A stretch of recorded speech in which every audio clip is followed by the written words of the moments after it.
ఈ వార్త చూస్తే పాపం లోకేష్ అల్లాడిపోతున్నాడమ్మా. అసలు కవర్ చేయలేక నానా నానా పాటలు పడుతున్నాడమ్మా. పడరాని పాటలు పడుతున్నాడమ్మా అనిపించింది. డిఎస్సి దగా డిఎస్సిలో అక్రమాలు జరిగినాయి. ఏదైతే స్పోర్ట్స్ కోటాలో దొంగ సర్టిఫికెట్లతో ఉద్యోగాలు ఇచ్చి, ఏదైతే ప్యాక్ ఆట ఆడే వాళ్ళకు ఉద్యోగాలు ఇచ్చి, యువగలం యాత్రలో తిరిగిన వాళ్ళకు ఉద్యోగాలు ఇచ్చి స్పోర్ట్స్ కోటాని అమ్ముకున్నారు. ఆల్రెడీ డిఎస్సి పేపర్ లీకేజ్ అయింది కొన్ని చోట్ల. డిఎస్సికి సంబంధించినటువంటి ఎగ్జామ్లో మాస్ కాపీయింగ్ జరిగింది. ఇన్ని రకాలుగా డిఎస్సికి సంబంధించిన అక్రమాలు జరిగితే దాన్ని కవర్ చేసుకోవటానికి పడరాని పాటలు పడుతున్నాడు, నానా పాటలు పడుతున్నాడు, నానా పిఆర్ స్టంట్లు వేస్తున్నాడు నారా లోకేష్ గారు.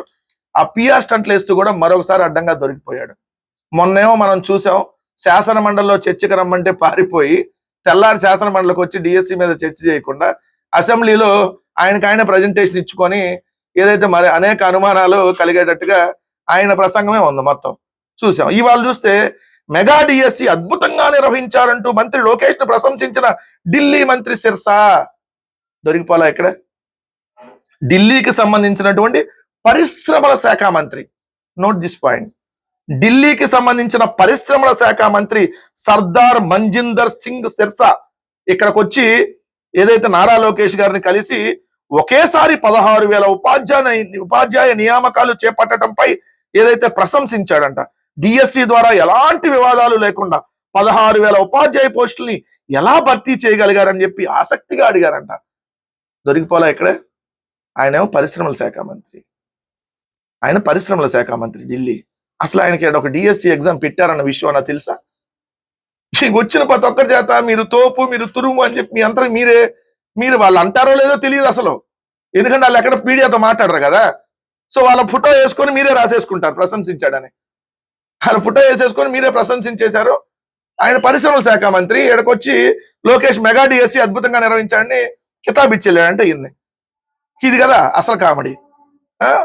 ఎందుకు ఇక్కడ మీరు అంతా ఇప్పుడు చాలా పారదర్శకంగా నిర్వహించారు, చాలా బాగా ఎటువంటి ఈ లేకుండా పారదర్శకంగా నిర్వహించారని అన్నారు కదా. పారదర్శకంగా నిర్వహించారని చెప్పాల్సింది ఎవరు? సిబిఐకి వేద్దాం. సిబిఐ వాళ్ళు చెబుతారు పారదర్శకంగా వేశారా లేదంటే బాగా పారబెట్టి అందరికీ ఏదైతే అమ్మేసుకున్నారా, మొత్తం చాటబెట్టి డబ్బులు తీసుకొని అమ్మేసుకున్నారా అనేది సిబిఐ చెప్పింది. అందుకని పారదర్శకమా లేదంటే అక్రమాల అనేది సిబిఐకి ఇస్తే కదా తెలిసేది. పారిపోతూ సిబిఐకి ఇవ్వకుండా మళ్ళీ ఇక్కడికి వచ్చి దొంగ నాటకాలు ఎందుకు? ఇంకోటి వచ్చి ఇక్కడ పారిశ్రామిక విధానాలపై ఢిల్లీ బృందం అధ్యయనం చేస్తుందంట. ఇది పీపీపీలో మీరు అద్భుతంగా చేస్తున్నారండి.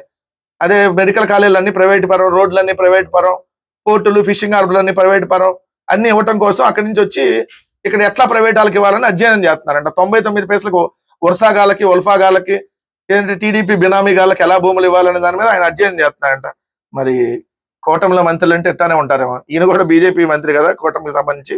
సో ఇదండి అసలు సంగతి. పిఆర్ స్టంట్లు వేస్తూ మరోసారి లోకేష్ అడ్డంగా దొరికిపోయాడు అనేది మాత్రం క్లియర్ గా కనపడతా ఉంది.